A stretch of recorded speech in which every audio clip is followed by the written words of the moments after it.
folks, or afternoon or evening, depending on when you're watching it. Today I'm just doing a little video from within the kitchen, and today I'm going to do some braising steaks. I'll just show you how we do it. So the first thing is we've got this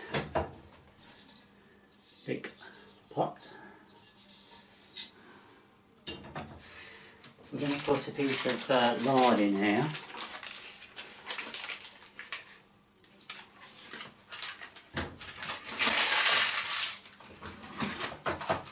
Going to now get that to warm up a bit, so we'll just stick it on. Stick the hob on.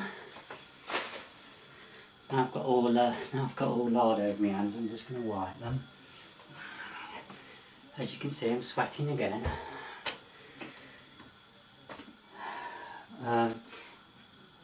So what we've got, two braising steaks. I'm hoping my mum's going to eat some today. You never know, I might have to do something else, but it doesn't matter with this, because even if she doesn't want it, it can just be left for tomorrow. So I've got two of those. We've got an onion, what I've already peeled. Got some salt, some pepper, and some goulash mix. And that's apart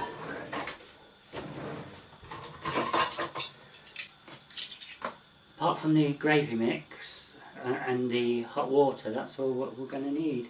So I'm just going to swirl that around, just giving it. This is something I've always forgot to do in the past, folks, is to preheat. It's because I've just got into bad habits, because I've always followed what my mum and dad did, and they obviously didn't do it quite right. So I've just have to make a, just try and have to correct myself there. Somebody told me, why do you never preheat? And so I'm remembering to do it now and again.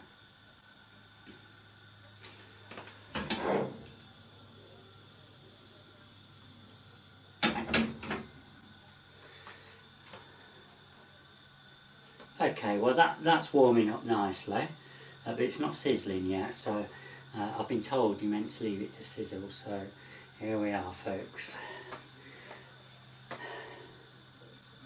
I love this meal. Braising steak is known as, you know, a cheapish meat. I'm not so sure about that myself, though. Something what you need to cook for a while. But I found the way I do it, it's ready in 2 to 2.5 hours, and then it just falls apart. In fact, Janice, our cleaner, she said that it was the most tasty meat she'd ever had when I did this last. She just couldn't get over how nice it was.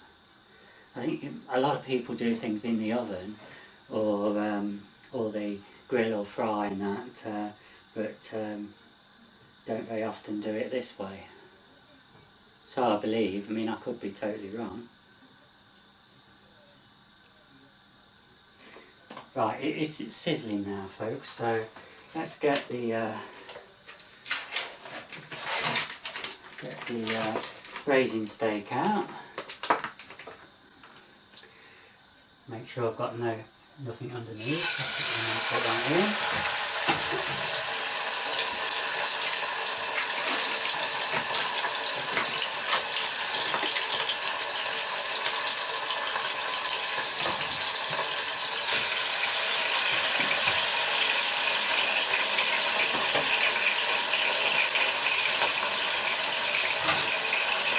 You don't want the hob to be too high. What we're doing now is we're just going to brown it, the meat, on both sides, and then we'll add some of the ingredients, and we'll add the boiling water to it. Must do boiling water, because obviously this pan's going to be very hot, so you need to add a similar heat otherwise there's going to be, you might get some reaction, what you don't want.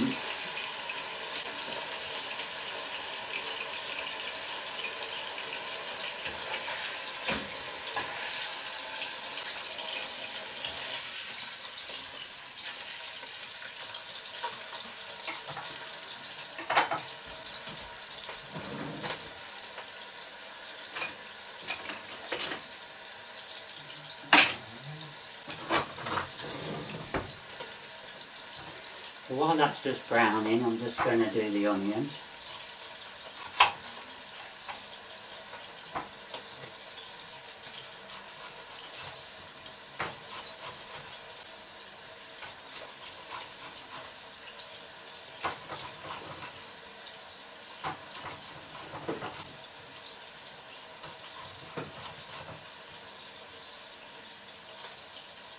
I'm not going to use the whole onion, and if you see, I've only cut it down to about here. Can you see that, folks? Because what I'm going to do now is cut it that way, and that's going to give it little pieces of onion, which is going to kind of dissolve into the gravy that gives the right taste we're after.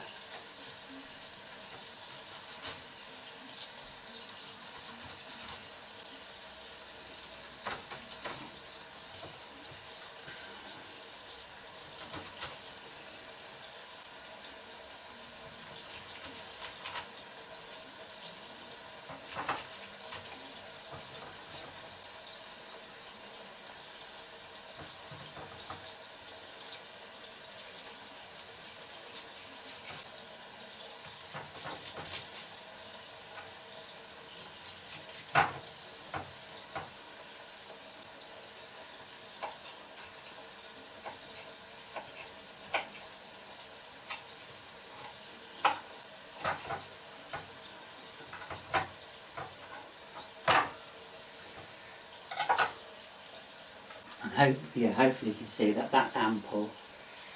The meat, I think, is now browned on both sides.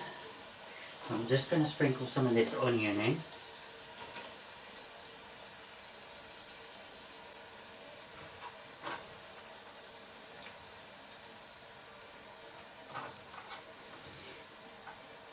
If you're not fond of onion, folks, you don't need to use it.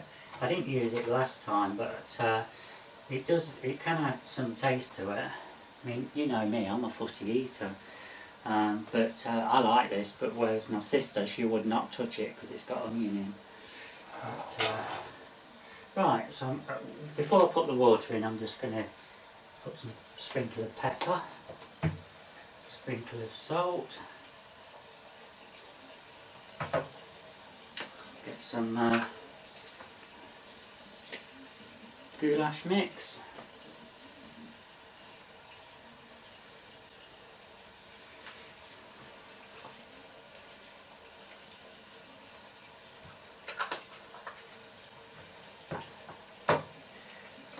I like to put things back, folks, it's just a habit.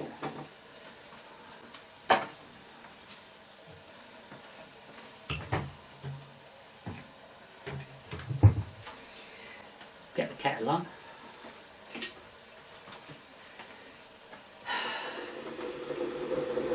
I can turn that meat over again.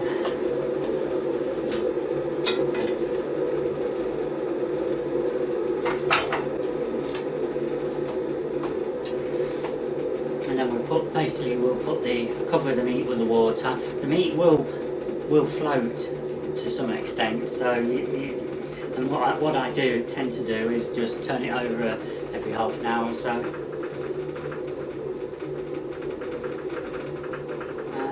And then that's going to be really nice. And what I'll do is do some boiled potatoes. So we'll have that. We'll add the gravy mix, which I'll share with you again later, because I know you've got to think not everyone who watches my videos has watched the previous videos, so that's why I repeat things. And kettle's boiled, so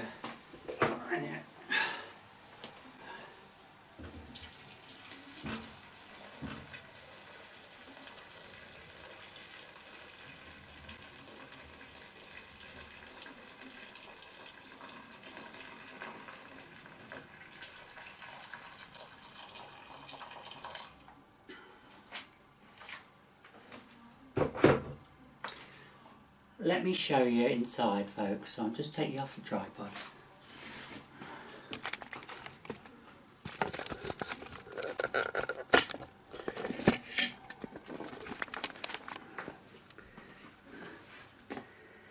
So that's what it looks like at the moment. Now, the one thing you need to remember is that the water's going to keep evaporating, so you will have to keep topping it up. And also make sure that you've got enough to make some nice thick gravy. There's probably not quite enough in there at the moment, but we'll see how things go. And it's just a matter of gauging. If I knew that Mum was going to eat it all, then there'd be ample probably. But if it's going to last for a couple of days, then we need a bit more water adding at some point. I'm just going to turn it up a bit, and what we're going to do now is put the top on. The top's on, and now we can leave that for 40 minutes or so, half an hour or so, and get on with something else. So I'll be back again shortly, folks. Okay, folks, I don't like leaving things to the last minute, so what I'm doing now, we've got this called corn flour. Again, somebody's asked me what this is called in America, and I can't remember, so you just have to check that out on the internet. And what I'm going to do is, we've got a tablespoon, I'm going to put 3 tablespoons of this in a mug.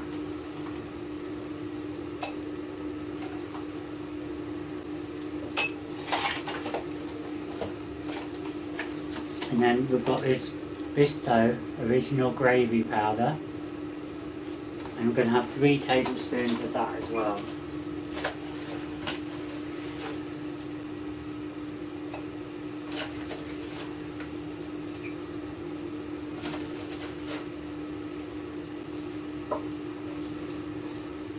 Then while it's still dry, I'm just going to mix it all in so it kind of, so it's all.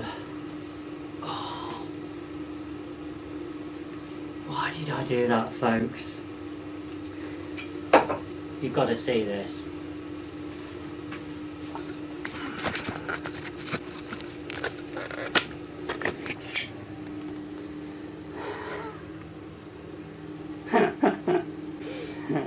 Oh dear, folks.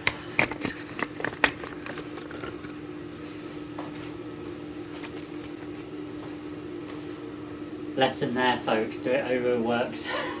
It's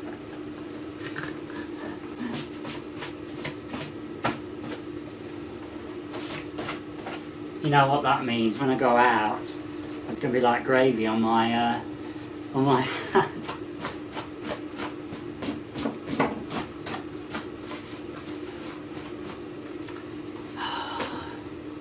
Never mind. That's live. So yeah, give it a good stir. Get into the corners of the mug. Blend it all together.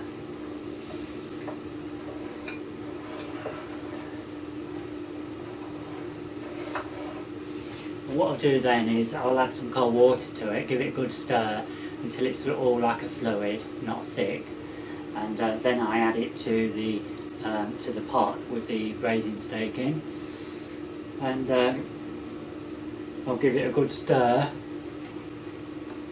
And then I'll probably leave it a few minutes and I'll keep stirring it every so often, and because if you don't give it a good stir initially, you can get like thick bits of gravy, so you need to do that. And basically this meat, it should be ready in 2 to 2.5 hours, and it will just fall apart really well. It will be so tender that when you stick the fork in to lift it out, it might break in half. And it'll be just so tasty. I'm just hoping my mum will eat some, because she used to love these things, but I never know from day to day now, so I might end up just doing sandwiches for her again, but at least I try.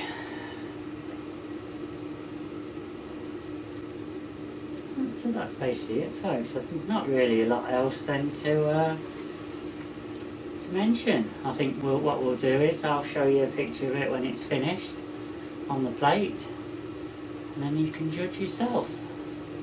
Okay. Okay, folks, I've now added the gravy mix. I made one little mistake. I forgot to turn up the heat on the hob. This is how it wants to be most of the time, to be honest, to get it nice and tender. But this may take a bit longer, but I'm hoping not. I've actually put the veg on now because I'm hoping it's going to be cooked in about 4 to 5 minutes. Because we like our potatoes and that to be soft, not crisp. There you are, folks, the finished produce. I've already put Mum's on her front for her. She's got the beans and carrots. But, doesn't that look nice?